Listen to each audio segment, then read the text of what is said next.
मेरा नाम दिशा है। आज मैं आपको एक रोंगटे खड़े कर देने वाली कहानी सुनाने जा रही हूँ। मेरे साथ कुछ ऐसा हुआ जिसे सुनकर आपके पैरों तले से जमीन निकल जाएगी। मैं एक मिडिल क्लास फैमिली से बिलोंग करती हूँ। मेरी शादी मेरे माँ बाप ने बहुत इज्जत के साथ की थी। शादी के शुरू के दिनों में ही मेरी सास मुझसे कहने लगी कि दिशा, आज खाना तुम बना लेना। और फिर जब वापस मैं अपने कमरे में गई तो मेरे पति ने भी यही कहा कि आज खाना तुम बना देना। दोनों के मुंह से एक ही बात सुनकर मैं चिढ़ गई थी, मगर मैंने इस बात को जाहिर नहीं होने दिया कि मुझे गुस्सा आ गया है। मेरे ससुराल में मेरे सास ससुर के अलावा मेरी जेठानी और मेरे पति रहते थे। मेरे जेठ दूसरे शहर में काम किया करते थे और मेरी जेठानी घर में ही रहती थी। मेरी शादी से पहले यहाँ पर जेठानी ही खाना बनाया करती थी। मेरी जेठानी का नाम भावना था। उनकी शादी को काफी साल हो चुके थे, लेकिन अभी तक उनके पास कोई औलाद नहीं थी। मैंने अपने पति से कहा कि यहाँ का खाना तो भाभी बनाती हैं, उन्हें सबकी पसंद के बारे में अच्छी तरह से पता है, फिर मैं आप लोगों की पसंद का खाना कैसे बना सकती हूँ। मैंने बहुत तसल्ली और प्यार के साथ अपने पति से ये बात कही थी, मगर मेरे पति ने इस बात को सुना ही नहीं। मेरे पति का नाम रजत था। उनका मूड देखकर ऐसा लगता था जैसे वो काफी खामोश खामोश से रहते हैं। मैंने हिम्मत करके अपने पति से फिर से एक बार यही बात कही और कहा कि रजत, आपने मेरी बात का कोई जवाब नहीं दिया, कम से कम मेरी बात का जवाब तो दे दो। इस बात पर वो गुस्से से मेरी तरफ देखते हुए एकदम सीधे हो गए और गुस्से में कहने लगे कि जब मैंने तुमसे कह दिया कि आज खाना तुम बनाओगी तो बार बार एक ही बात को क्यों दोहराए जा रही हो। चुपचाप यहाँ से चली जाओ। तुमसे शादी करने पर मैं पहले ही बहुत पछता रहा हूँ। रजत मुझसे बहुत गुस्से में बात कर रहे थे। मैं कुछ भी किए बिना ही कमरे से चली गई और किचन में जाकर काम में लग गई। पूरा किचन उलट पुलट पड़ा हुआ था। ऐसा लग रहा था जैसे वहां पर खाना नहीं बनेगा।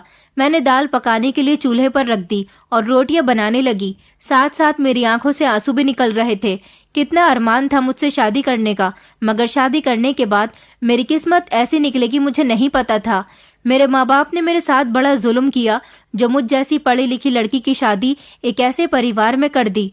मेरे पति ज्यादा पढ़े लिखे नहीं थे, बस मामूली सी नौकरी करते थे। तब भी मेरे माता पिता ने मुझ जैसी पढ़ी लिखी को ऐसे अनपढ़ आदमी के हवाले कर दिया था। इससे अच्छा तो वो पड़ोस वाला लड़का था जिसने अपने लिए मेरा रिश्ता भेजा था, लेकिन मैंने उसे रिजेक्ट करके अपने माता पिता से उसके रिश्ते से इनकार कर दिया था। मेरी नाक पर अकड़ बैठी हुई थी और वो बेचारा रो रो कर अपनी फीलिंग्स मेरे सामने जाहिर कर रहा था। खाना बनाते हुए मुझे काफी टाइम लग गया था क्योंकि मैं डर डर कर सब कुछ बना रही थी। अभी तक मैंने अपनी ससुराल में खाना नहीं बनाया था। अभी मेरी शादी हुई सिर्फ 4 दिन ही तो हुए थे। अभी तो मैं नई नई दुल्हन थी। खाना बनाकर जैसे ही मैं बाहर निकली तो मैं जेठानी को ढूंढने लगी, लेकिन पूरे घर में वो मुझे कहीं पर भी दिखाई नहीं दे रही थी। पता नहीं कौन से बिल में छुपी बैठी हैं। मुझे अपनी जेठानी पर बहुत गुस्सा आता था। वो मुझ पर मेरी सास की तरह रौब दिखाती थी। न जाने वो अपने पति के साथ ही क्यों नहीं रहती थी। सारी जिंदगी मुझे इस औरत को अपने घर में बर्दाश्त करना पड़ेगा। पति तो दूसरे शहर में रहता है, लेकिन खुद यहाँ पर न जाने क्यों रहती है। ऊपर से इसके हिस्से के काम भी मुझे ही करने पड़ेंगे। अभी मैं अपनी जेठानी के बारे में ऐसा सोच ही रही थी जब बाहर का दरवाजा खुला और मेरी जेठानी हाथों में शॉपिंग बैग लेकर मुस्कुराती हुई घर के अंदर दाखिल हुई। मेरे लिए बहुत हैरत की बात थी क्योंकि मैंने अपनी जेठानी को जब से मैं आई थी अभी तक मुस्कुराते हुए नहीं देखा था, लेकिन अब तो वो मुस्कुराती हुई नजर आ रही थी, वरना तो वो हर टाइम उसकी शक्ल गुस्से से भरी रहती थी। जब वो मेरे पास आई तो मैंने उनकी तरफ देखते हुए उनसे पूछा, भाभी सब ठीक तो है? आप बहुत खुश नजर आ रही हो, आखिर किस बात पर इतना मुस्कुरा रही हो? वो मेरी तरफ देखकर मुस्कुराने लगी और कहने लगी कि हाँ दिशा, खुश तो मैं बहुत हूँ। चलो आओ पहले मैं तुम्हें अपनी शॉपिंग दिखाऊं, फिर कुछ और बातें करेंगे। आखिर अब ये जो भी खिचड़ी पक रही थी इसे चखने के लिए मुझे अपनी जेठानी के साथ जाना पड़ा। कुछ ही देर में हम दोनों जेठानी के कमरे में बैठ गए थे। वो मुझे अपनी शॉपिंग का सामान दिखा रही थी। जैसी मेरी जेठानी की शक्ल थी उस हिसाब से तो ऐसा नहीं लगता था कि उनकी पसंद अच्छी होगी, लेकिन जब उन्होंने मुझे अपना सामान दिखाया तो उनकी पसंद बिल्कुल ही अलग थी, बल्कि बहुत अच्छी और शानदार पसंद थी जो कि शॉपिंग की एक चीज से साफ नजर आ रही थी। मैंने अपनी जेठानी से पूछा, पहले आप मुझे अपने खुश होने की वजह बताइए, क्योंकि जिस दिन से मैं शादी करके आई हूँ उस दिन से मैंने अभी तक आपको इतना खुश नहीं देखा जितना आप मुझे अब लग रही हो। इस बात पर मेरी जेठानी कहने लगी कि हाँ दिशा, जब दिल ही मर जाए तो कहाँ ये सब कुछ अच्छा लगता है। बस ये सब कुछ मेरे देवर की मेहनत का नतीजा है। बस 2-3 दिन बाद मैं अपने पति के पास जा रही हूँ। मेरे पति अकेले ही मुझे छोड़कर चले गए थे। अब उन्होंने मुझे खुद ही अपने पास बुलाया है। वो मेरी शक्ल तक देखना गवारा नहीं करते थे। कल उन्होंने मुझे फोन किया और मुझसे माफी मांग रहे थे। कह रहे थे कि मैं तुम्हारे बिना नहीं जी पा रहा, अब मुझे तुम्हारी बहुत जरूरत है। और फिर मुझे रजत ने भी कह दिया है कि भाभी, आपको भैया के बिना नहीं रहना चाहिए, आपको उनके पास चले जाना चाहिए। फिर मैंने अपनी जेठानी से पूछा कि भाभी, आपके बच्चे अभी तक क्यों नहीं हुए? क्योंकि उनके पति और उनके बीच बच्चे ना होने पर ही झगड़ा रहता था। मेरी जेठानी के बच्चे नहीं थे। उनकी शादी के 10 साल के बाद भी कोई औलाद नहीं हुई थी, तो इसलिए उनके पति उन्हें यहाँ अकेला छोड़कर दूसरे शहर नौकरी करने के लिए चले गए थे। मुझे तो लगता था कि भाभी सारी उम्र अपने पति के बिना ही यहाँ पर गुजारेंगी, जबकि मेरी सास ने कभी उनको इस बात का ताना नहीं दिया था। आखिरकार मेरी जेठानी को मेरी सास बहुत प्यार से ब्याह कर जो लाई थी। मेरी सास ने अपने बेटे का रिश्ता बचपन में ही तय कर दिया था। मेरी जेठानी मेरी सास की सहेली की बेटी थी और वो अपने माता पिता की इकलौती औलाद थी। उनके माता पिता भी काफी सालों पहले गुजर चुके थे, इसलिए इस दुनिया में उनका ससुराल वालों के अलावा कोई नहीं था। न जाने क्यों मुझे अपनी जेठानी से बहुत चिढ़ होती थी, लेकिन अब उनकी ये बात सुनकर मुझे सुकून मिल गया था, क्योंकि अब वो अपने पति के पास जाने वाली थी और अब इस घर में सिर्फ मेरा राज ही चलने वाला था। इस बात ने मुझे अंदर तक खुश कर दिया था। मैंने खुश होकर अपनी जेठानी को बधाइयां दी और जैसे ही अपने कमरे से बाहर जाने लगी, तभी मेरी जेठानी ने मुझे रोक लिया और एक लाल रंग की बहुत ही प्यारी सी साड़ी मुझे गिफ्ट करने लगी। मैंने उनसे बहुत मना किया, मगर वो जिद कर रही थी, तो इसीलिए मुझे वो साड़ी लेनी पड़ी। मगर सच कहूँ तो मेरा उस साड़ी पर बहुत दिल आया हुआ था, क्योंकि वो रेड कलर की साड़ी बहुत ज्यादा प्यारी लग रही थी। 1-2 दिन के बाद मेरे पति ने मेरी जेठानी को रेलवे स्टेशन तक छोड़ दिया। उसके बाद वो अपने पति के पास चली गई। उनके जाने के बाद घर में मैं, मेरे पति और मेरे सास ससुर ही बचे थे। इस बात से मुझे बहुत खुशी मिली थी कि इस पूरे घर पर अब मेरा राज चलने वाला था। मैंने अपनी जेठानी की दी हुई साड़ी को पहन लिया। मैंने जब जेठानी की दी हुई साड़ी को पहना तो मेरे पति ने बड़ी हैरत से मुझसे पूछा कि ये साड़ी तुम्हारे पास कहाँ से आई? मैंने मुस्कुराते हुए बताया कि ये साड़ी मुझे भाभी ने दी थी। तो इस बात पर वो खुश होने के बजाय अजीब से मूड में हो गए थे और अपने माथे पर बल चढ़ाते हुए कहने लगे कि आइंदा भाभी के दिए हुए कपड़ों को पहनने की या उनकी दी हुई कोई भी चीज लेने की कोई जरूरत नहीं है। वही पहनना जो मैं तुम्हें लाकर दूंगा। तुम्हारे सारे खर्चे उठाना मेरी जिम्मेदारी है, किसी और की नहीं। चलो जाओ, अब कपड़े चेंज करके आओ। अपने पति की ये बातें सुनकर मेरा दिल टूट गया था। मुझे कुछ समझ नहीं आ रहा था कि आखिर मैंने ऐसी कौन सी गलती कर दी जिसके बदले में मेरी शादीशुदा जिंदगी इतनी ज्यादा मुश्किल होती चली जा रही है। मैंने किस्मत के फैसले को चुपचाप एक्सेप्ट कर लिया था। मैंने अपने पति से कहा, रजत, लेकिन मुझे ये साड़ी बहुत अच्छी लग रही है। भाभी ने इतने प्यार और खुशी से मुझे ये साड़ी गिफ्ट की थी। मेरे ऐसा कहने पर पहले तो रजत गुस्सा करने लगे, फिर उसके बाद अपने गुस्से पर कंट्रोल करते हुए मुझे प्यार से अपने करीब बैठा लिया था और कहने लगे कि देखो, जिस बात को मैं एक बार मना कर दूं, तुम उस बात की ज्यादा जिद मत किया करो। बुरा लगता है और गुस्सा भी आता है। मैंने ठीक है कहते हुए सर हिला दिया तो वो मुझसे कहने लगे कि अब ये कपड़े चेंज कर लो। मैं तुमसे वादा करता हूँ, मैं कल खुद तुम्हारे लिए इससे भी अच्छी साड़ी लेकर आ जाऊंगा और अब ये साड़ी उतार कर मुझे दे दो। अगर वो गुस्से से कहते तो शायद हम दोनों की बहस हो जाती, मगर जब रजत ने मुझसे प्यार से बात की तो मैं भी आराम से उठकर कपड़े चेंज करने चली गई थी। कुछ देर बाद मैंने वो रेड वाली साड़ी एक पॉली में करके अपने पति को दे दी थी। रजत ने चुपचाप वो पॉली अपने पास रख ली थी। अगले दिन मैं हैरान रह गई जब उन्होंने एक नया शॉपिंग बैग मेरे हाथ में लाकर दे दिया। मैंने उस बैग को खोलकर देखा तो उसके अंदर एक नई साड़ी थी, मगर उस साड़ी को देखकर मेरा मूड खराब हो गया था, क्योंकि वो साड़ी बहुत चमकीली और भड़कीली थी। ऐसे कपड़े तो मैं दूसरों को पहना हुआ तक देखना पसंद नहीं करती थी, तो खुद ये कपड़े कैसे पहन सकती थी? और इसे इतनी गर्मी में सितारे मोती की कड़ी हुई साड़ी देखकर मुझे बहुत अजीब अजीब सी उलझन महसूस हो रही थी। मैंने गुस्से से अपने पति की तरफ देखा तो वो मुस्कुराकर मुझसे कहने लगे, मुझे पता था तुम्हें ये साड़ी बहुत पसंद आएगी, चलो अब जल्दी से ये साड़ी पहनकर तैयार हो जाओ। मैंने अपने पति से कहा, ठीक है, बाद में पहन लूंगी। वो कहने लगे कि हाँ, पहन जरूर लेना। इसी तरह से 2-3 दिन गुजर गए। मैं भी चुपचाप अपने कामों में बिजी रहने लगी थी और मैंने उस साड़ी को दोबारा खोलकर तक नहीं देखा था। रजत मुझसे कहने लगे कि मैं तुम्हारे लिए वो साड़ी कितने शौक से लाया था। मैंने अपने पति से बहाना बना लिया कि अभी उस साड़ी पर फॉल लगनी है। मेरे सर में बहुत दर्द हो रहा है, इसलिए मैं उसकी फॉल नहीं लगा पा रही। रजत ने चुपचाप उस साड़ी के बैग को अलमारी से निकाल लिया और घर से चले गए। उनके जाने के बाद मैं परेशान हो गई थी कि कहीं अब वो मुझसे नाराज नहीं हो गए हों। आखिर मैं पछतावा कर रही थी कि अगर मैं साड़ी पहन ही लेती तो क्या हो जाता। वैसे भी घर में कौन सा किसी ने देखनी है, बस पति का दिल बहल जाता। मगर मैं अब कुछ नहीं कर सकती थी। अब मैं खुद को कोस रही थी। रात को जब मेरे पति घर आए तो फिर उन्हीं के इंतजार में जाग रही थी कि मेरी वजह से बेचारे इतने दुखी हो गए थे। मगर मैं हैरान जब हुई जब रजत ने एक शॉपिंग बैग मुझे दिया और मुझसे कहने लगे कि इस बैग को खोलकर देखो। मैंने जैसे ही शॉपिंग बैग को खोलकर देखा तो उसके अंदर वही साड़ी थी जो दोपहर मेरे पति घर से ले गए थे। वो मुझसे कहने लगे कि देखो, अब मैं तुम्हारे लिए इस साड़ी को बिल्कुल रेडी करवा कर लेकर आया हूँ। अब तुम इस साड़ी को आराम से पहन सकती हो। मेरे दिल में और चमकीली भड़कीली साड़ी को पहनने का गम बिल्कुल खत्म हो गया था, क्योंकि मेरे पति मुझसे इतना प्यार करते थे। उन्होंने मेरी मोहब्बत में फौरन ही उस साड़ी को तैयार करवा दिया और इसी मोहब्बत की खातिर मेरे पति मेरे लिए साड़ी लेकर आए और उसको तैयार भी करवा दिया। मैं मुस्कुरा दी और फिर मैंने रजत से कहा कि कल नहाकर पक्का पहन लूंगी। अरे कल नहीं, बल्कि संडे के दिन पहन लूंगी, क्योंकि संडे के दिन आपकी भी छुट्टी होती है। मगर रजत कहने लगे कि नए कपड़े पहनने में देर नहीं करनी चाहिए, बस तुम कल ही मुझे ये साड़ी पहनकर दिखाना और अब मैं तुम्हारा कोई बहाना नहीं सुनूंगा। मैं अपने पति की बात को मान गई थी और अगले ही दिन सुबह सवेरे नहाकर मैं चमकीली साड़ी पहनकर तैयार हो गई थी। मुझे इंतजार था कि कब मेरा पति मुझे देखकर मेरी तारीफ करेगा, मगर ऐसा बिल्कुल भी नहीं हुआ। उन्होंने मेरी तारीफ करना तो दूर की बात, एक नजर भरकर मुझे देखा तक नहीं था। मैं हैरत में आ गई थी। भला ऐसे कैसे हो सकता है जो इंसान इतनी चाहत से कपड़े लाए और उसे उन कपड़ों को पहनने की जिद करे और बाद में वो उसे नजर उठाकर तक नहीं देखे।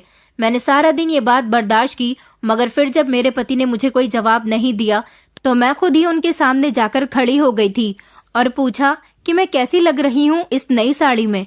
मेरी बात पर वो बस एक नजर देखकर कहने लगे कि हाँ, अच्छी लग रही हो। ऐसा लग रहा था जैसे उनका मुझ में कोई इंटरेस्ट नहीं है। मेरा तो दिल ही टूट गया था। मैं बड़ी मुश्किल से खुद पर काबू करते हुए अपने कमरे में आकर लेट गई थी।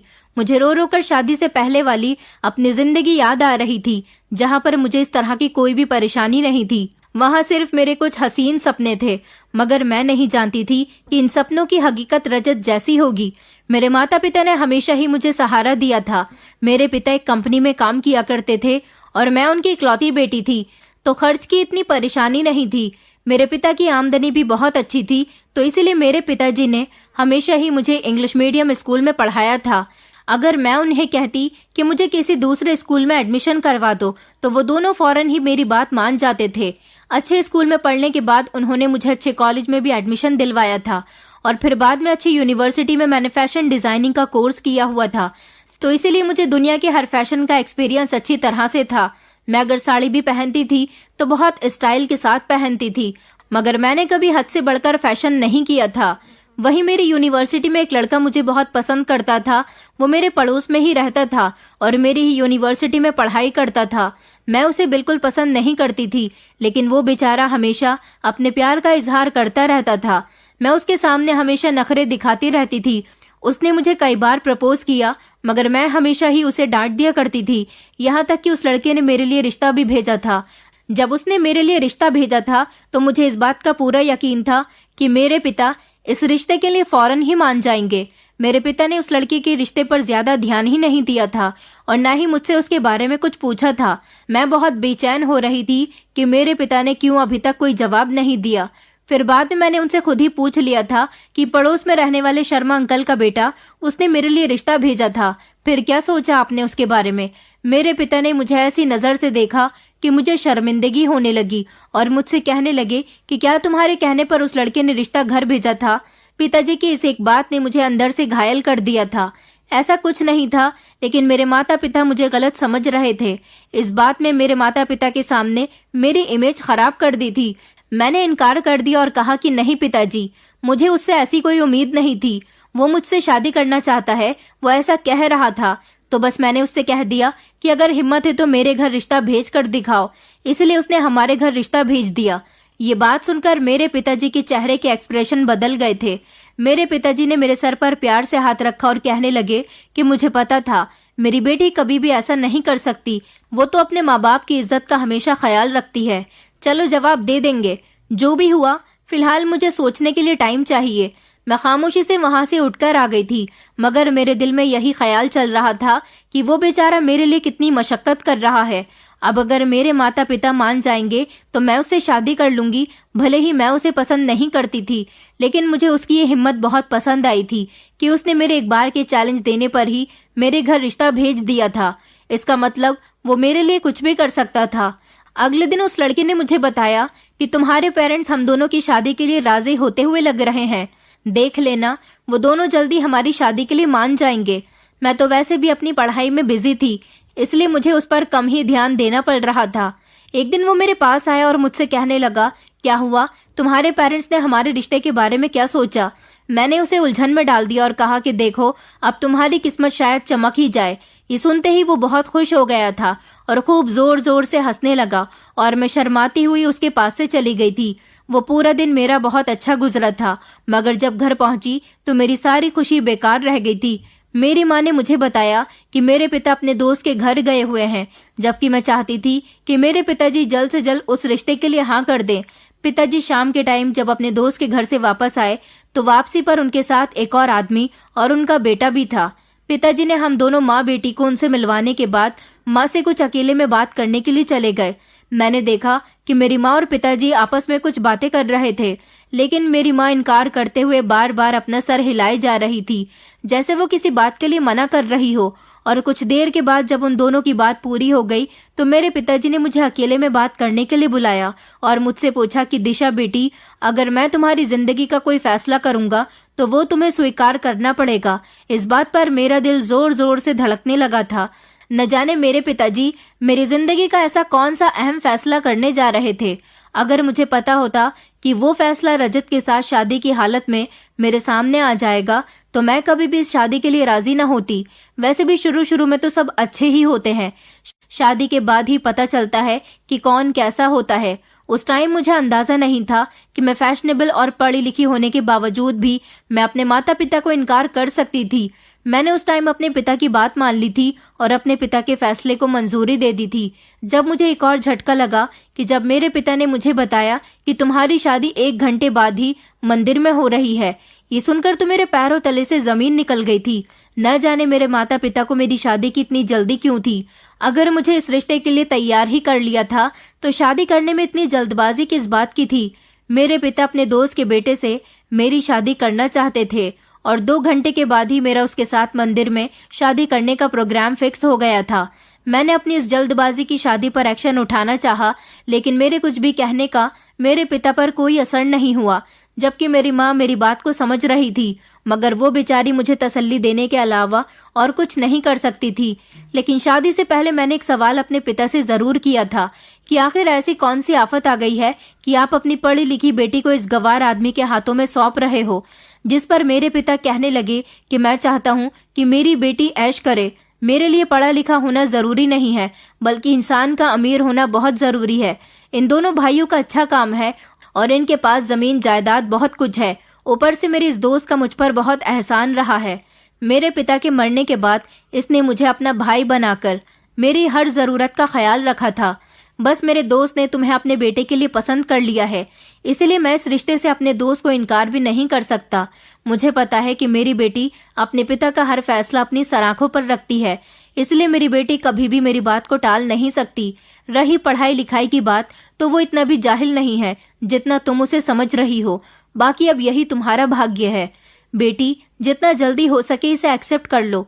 मैं इतनी ज्यादा हैरान थी कि चाहकर भी कुछ नहीं कर सकती थी। मैंने पापा से कहा कि आपने मेरे साथ अच्छा नहीं किया। बस अब क्योंकि 2 घंटे बाद मेरी शादी होने वाली थी, इसलिए बहस करना फिजूल था। शादी के बाद मेरे पिता ने मुझे मेरी ससुराल विदा करके भेज दिया। उस टाइम मेरी माँ ने मुझे समझाया था कि दिशा, अब जो कुछ भी हो चुका है उसे एक्सेप्ट कर लो। अब बेवजह की जिद मत करना और हमेशा अपने पति का ख्याल रखना। ससुराल में जाकर मुझे कोई बात सुनने को न मिले। अपने पति से कभी भी नफरत मत करना। घर एक बार बनाया जाता है, बार बार नहीं बनता। ये तो मुझे भी पता था कि अब जो हो चुका है वो मुझे एक्सेप्ट करना ही पड़ेगा। रही बात उस लड़के की, तो मैंने कभी भी अपनी तरफ से उसे कोई उम्मीद नहीं दिलाई थी। वो जो कर रहा था अपनी तरफ से कर रहा था। मैंने उसके प्रपोजल को एक्सेप्ट भी नहीं किया था। हाँ, बस उसे इतना जरूर कह दिया था कि अगर हिम्मत है तो मेरे घर रिश्ता भेज कर दिखाओ। क्योंकि मेरे पास ये फालतू बातों का टाइम नहीं था कि मैं उससे फोन पर बातें करूं और कभी कभी मिलने जाया करूं। मुझे लगा था कि उस लड़के की तरह मेरा पति हमेशा मेरी कदर करेगा। ये सब मेरे लिए जितना आसान लग रहा था उतना ही मुश्किल था। मेरा पति मुझे शादी करके अपने घर जरूर ले आया था, लेकिन वो बहुत ही एहसान फरामोश था। सारा दिन अपने कामों में बिजी रहता था और अगर कोई काम की बात होती तो कर लिया करता था। मेरी सास तो अच्छी औरत थी, वो मेरा बहुत ख्याल रखती थी और अक्सर रजत को भी डांट देती थी कि तुम अपनी पत्नी को बाहर घुमाने नहीं लेकर जाते, उससे बातें नहीं करते। और सास के अलावा घर में जेठानी भी थी, वो भी बस मेरे साथ ठीक ठाक ही थी। मतलब ससुराल तो मुझे अच्छा मिला था, मगर पति ऐसा मिला था जिसके पास हर काम के लिए टाइम होता था, उसके पास सिर्फ मेरे लिए ही टाइम नहीं होता था। शादी के पहले ही दिन से ही मेरे पति ने मुझसे कह दिया था कि मेरी भाभी और माँ का तुम्हें बहुत ख्याल रखना है और मैं अपनी भाभी की अपनी माँ की तरह इज्जत करता हूँ, तो इसलिए मैं उन्हें अपनी माँ ही समझता हूँ। और अगर जिस दिन तुमने मेरी भाभी के साथ किसी भी तरह की कोई बदतमीजी करने की कोशिश की तो वो दिन तुम्हारा इस घर में आखिरी दिन होगा। और वैसे भी कुछ दिन के बाद भाभी भैया के पास जाने वाली है, इसलिए तुम उनके साथ इज्जत से पेश आना। उसी दिन से मेरे दिल में मेरी जेठानी के लिए दरार पैदा हो गई थी और मैंने सोचा कि जिस औरत का पति उससे इतने सालों से दूर रहा है तो वो अब क्यों अपनी पत्नी को अपने पास बुलाएगा। मुझे अपने पति पर गुस्से के साथ साथ हंसी भी आ रही थी, मगर मेरी हैरत और खुशी का पता तो उस दिन चला जब शादी के कुछ दिनों के बाद ही मेरी जेठानी अपने पति के पास चली गई थी। यानी मेरे अंदर मेरी जेठानी को लेकर जितनी भी चिढ़ और नफरत थी वो एकदम से ही खत्म हो चुकी थी। उनके जाने के बाद मुझे घर में अजीब अजीब सा लगने लगा था। ऐसा लगता जैसे इस घर में कुछ अजीब हो रहा है, कुछ अनहोना सा हो रहा है, ऐसा जो हमारी जिंदगियों के लिए बिल्कुल भी अच्छा नहीं है।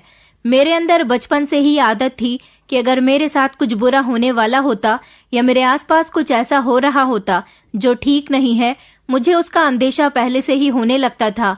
मुझे इंसानों से एक दो बार मिलकर ही पता चल जाता था कि ये मेरे लिए अच्छा नहीं है। मगर अजीब बात तो ये थी कि अपने ससुराल वालों में से मुझे अपनी सास और अपनी जेठानी से मिलकर ऐसा वैसा कुछ भी महसूस नहीं हुआ था। मैं खुश थी, मगर जब जब मेरे पति से सामना होता तो मुझे यही लगता कि ऐसे इंसान से शादी करके मैंने बहुत बड़ी गलती की है और अब मेरी जिंदगी में कुछ अनहोनी सी होने वाली है। जबकि रजत ज्यादा गुस्सा नहीं करते थे, वो बस सीरियस रहते थे और अपने काम से काम रखते थे। लेकिन पता नहीं क्यों मुझे हर टाइम उन्हें देखकर यही लगता रहता था कि जैसे कुछ तो बुरा होने वाला है और मुझे भी जानबूझकर इस बुरे खेल का हिस्सा बना दिया गया है। मगर मैं चाहने के बावजूद भी अंदाजा नहीं कर पा रही थी कि आखिर क्या हो सकता है। फिर मैंने बातों ही बातों में अपनी सास से बहुत कुछ उगलवाने की कोशिश की, मगर मेरी सास बहुत ही सीधी औरत थी, बहुत मासूम। वो बस मेरे ख्याल में ही कमजोर होती चली जा रही थी। ऐसा लगता था कि बड़ी बहू से ज्यादा उन्हें मेरी फिक्र रहती है। उन्हें भी अपने बेटे की हरकतों से बहुत ज्यादा चिढ़ थी। माँ जैसी भी हो, लेकिन अपने बेटे को बुरा नहीं कह सकती थी। ये सब मेरी जेठानी के जाने के बाद से ही शुरू हुआ था। जब से वो इस घर से गई थी, मेरा दिल चाहता था कि मैं भी इस घर से दूर भाग जाऊं, किसी वीराने में चली जाऊं, मगर ऐसा बिल्कुल भी मुमकिन नहीं था। माँ के कहने के मुताबिक मुझे यहीं पर रहना था, फिर चाहे कुछ भी होता। और अब जब रजत के कहने पर मैंने नई साड़ी पहनी और उन्होंने मुझे देखना तक पसंद नहीं किया तो एकदम से मेरा दिल टूट गया। मुझे लगा था शायद अब रजत मुझ में इंटरेस्ट लेने लगे हैं, मगर ऐसा नहीं था।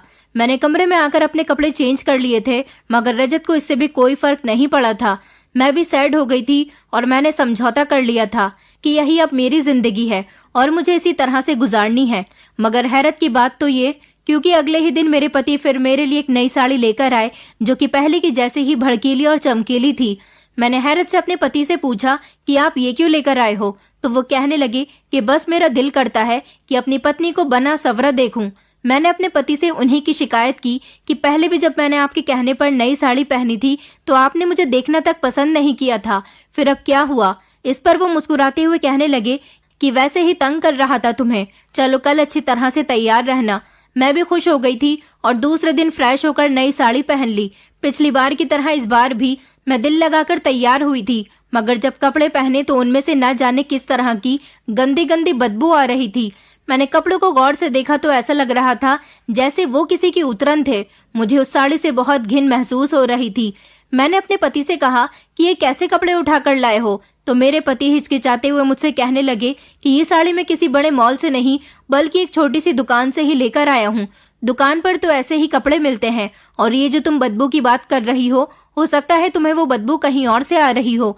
मेरे पति ने मुझे तसल्ली दी, मगर मैं बिल्कुल भी उनकी बात समझने के लिए तैयार नहीं थी।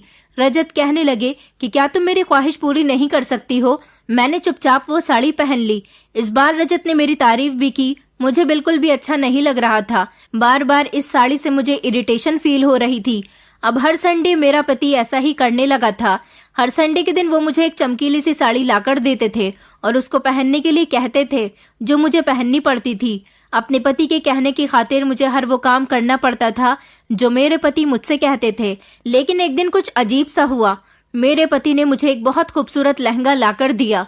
ये लहंगा भी बहुत चमकीला था और उन साड़ियों से बिल्कुल अलग था जो वो लेकर आते थे। मेरे पति ने मुझसे कहा कि हर हाल में तुम्हें ये लहंगा पहनना ही पहनना है।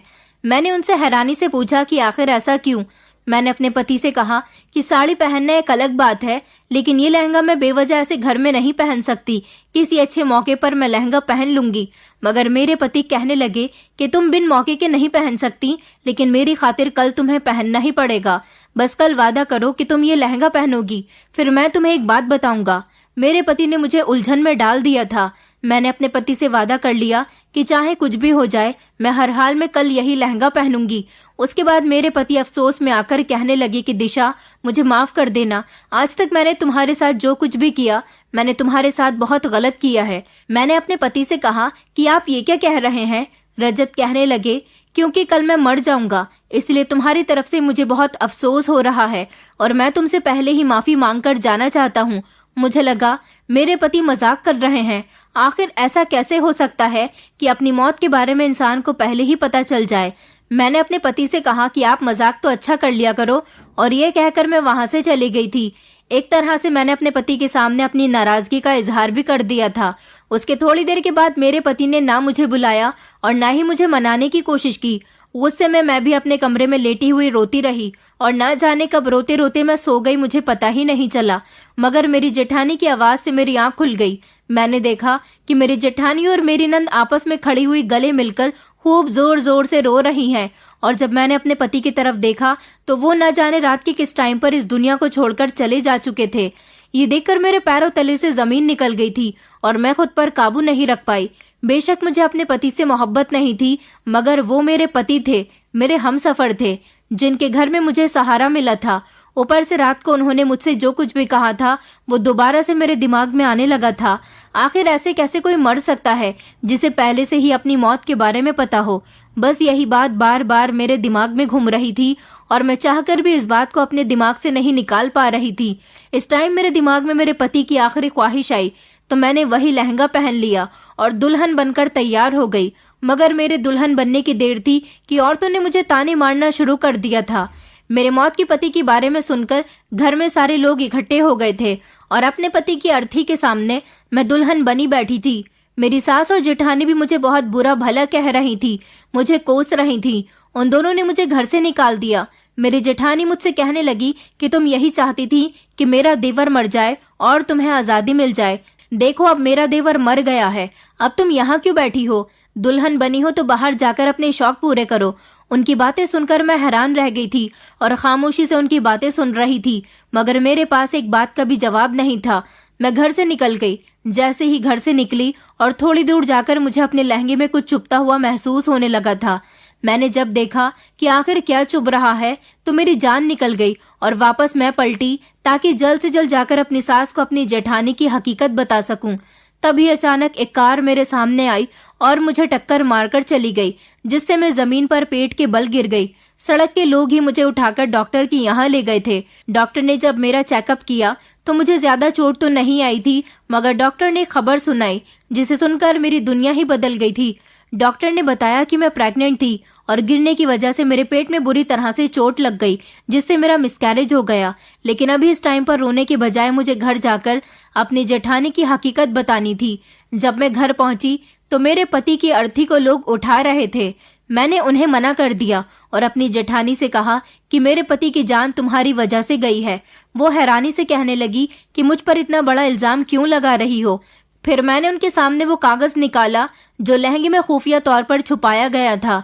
उस पर साफ साफ लिखा हुआ था कि लहंगे पर काला जादू का इस्तेमाल किया जा रहा है, जिस लड़की को भी ये पहनाया जाएगा वो ये लहंगा ना पहने, क्योंकि इसको पहनने से उसकी प्रेगनेंसी खत्म हो सकती है। हम मजबूर हैं, मगर खुफिया तौर पर इस लड़की की मदद कर रहे हैं।